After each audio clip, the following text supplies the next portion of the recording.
All right, boys. I want to make this really simple, right? And I kind of think I figured this out. Why, like, it seems like I can't really mess up too big. Like, no matter what, it seems like my business model is just going to keep working. And what it is I'm selling something you can't buy, right? And that sounds stupid, but it's true. Like, I'm selling something you can't buy. You can't, in my industry, what I'm providing, it's rare. It's hard to find. It's hard to find reliable, honest, hardworking, gonna show up, stand by their word. All the things that I sell, all the things that I'm so proud of selling, you can't buy it anywhere, right? And so once all these people that buy the shit, the plumbing work that I do, that intangible part that you can't buy nowhere else. I don't give a fuck who, they can get other plumbers to come bid it, but they know there's that thing. They're like, yeah, but we're not gonna have Corey.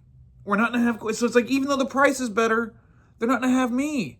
And then like, and I'm the thing that like, you can't buy that, right? Because I'm never gonna fuck you. Ever. I'm always going to tell the truth. I'm always going to work my hardest. I'm always going to sit there and think of 5 different ways to do this and see if it's more than one way to skin a cat. And I kind of have a reputation as a problem solver because I'm not trying to get rich off any call. Any fucking call at all. Any job, any project. I'm not trying to get rich off of it. I'm not. Because I price everything right. The margin's healthy. I'm a professional. I'm very good at this. I make sure that everything all my guys do is very good, very professional. And that sells infinite.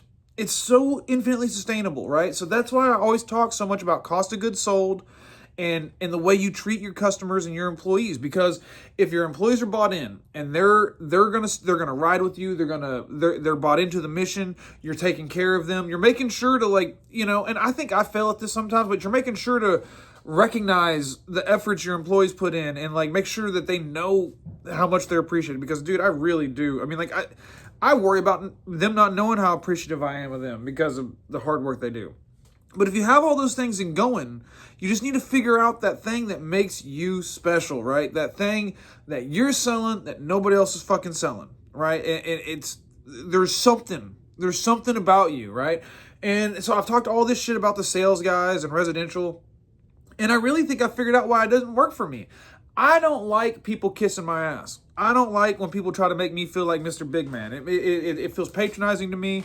So like whenever like the high level service shit, it annoys me, right? Like when I go to a fancy restaurant, it can be a little bit annoying to me. I don't like people kissing my ass. I don't like them bullshitting me. I just want the fucking meat and potatoes. Give me the numbers, right? And so with that being the way I operate, I don't do well selling in Mr. Fancy Pants, let me kiss your ass way. Like, that doesn't work for me, right? And so whenever I did try to sell like that, when I was doing residential sales, I fucking sucked. I was miserable. Like, I went from being top sales guy every fucking week, first or second every week consistently, to like bottom of the barrel for like a month and a half straight, like 6 weeks, 7 weeks straight, until I just said, fuck it.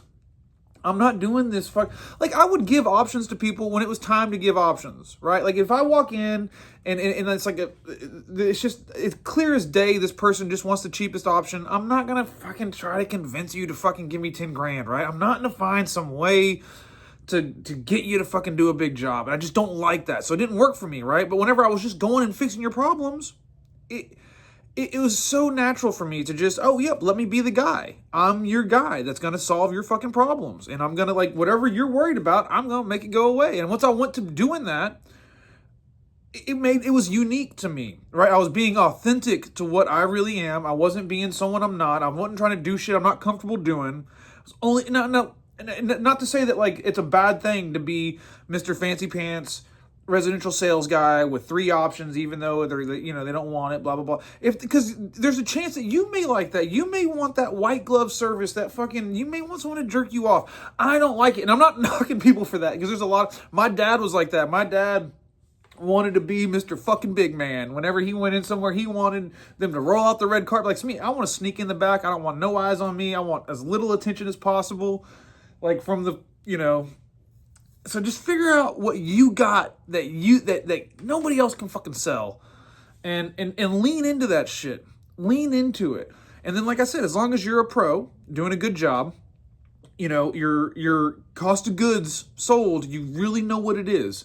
You gotta know what the cost of goods sold is. If you don't, we're fucking spinning our wheels. We really are. Because the reason that's so important is because, like, I know whenever someone, like, I just watched an Adam Verge video, right? Adam Verge, he's a plumber in Canada. I really like him. I think he's hilarious. Like, his channel doesn't get a lot of love, but all the videos he puts out are so funny to me, dude. He just narrates them, and he's hilarious with this French-Canadian freaking accent. Oh, dude, he's my guy.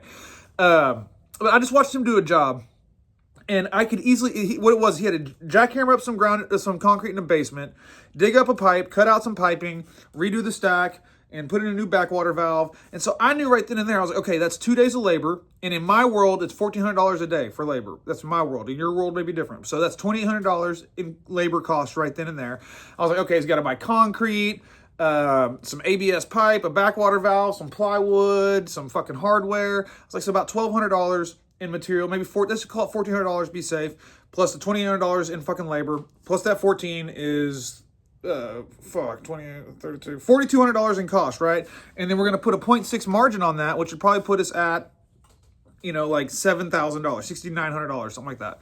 So, like, but knowing that cost of goods sold is the reason, like, that, why it's so important is because that's what it cost me to sell it. Like, that's what it cost me to sell. I have to make a margin on that. I have to pay my guys. I have to pay the material, right? That's just the cost of goods sold. But then I have to make a margin so that way I can pay for my shop, pay for the non-direct labor employees, pay for all the insurance and bennies and fucking bonuses and all the bullshit. And, like, but the reason it's so important is because I'm not trying to get rich off any one job. You can't argue with me. If you're telling me my price is too high, fuck you. Like, there's no way it could be, like, you know what I mean? Like, yes, I could shave down like 10% off every call I do, but then, like, the profit's going to go down to 10%. There's no point in doing this because even though in theory I'll make like 35% net profit on some jobs, the next job may only be 10% net profit, right? So we kind of average out to, we don't have time to fuck around. So if you know the cost of goods sold, know what makes you special, lean into that shit and sell shit that nobody else can fucking sell. Watch the fuck out, boys.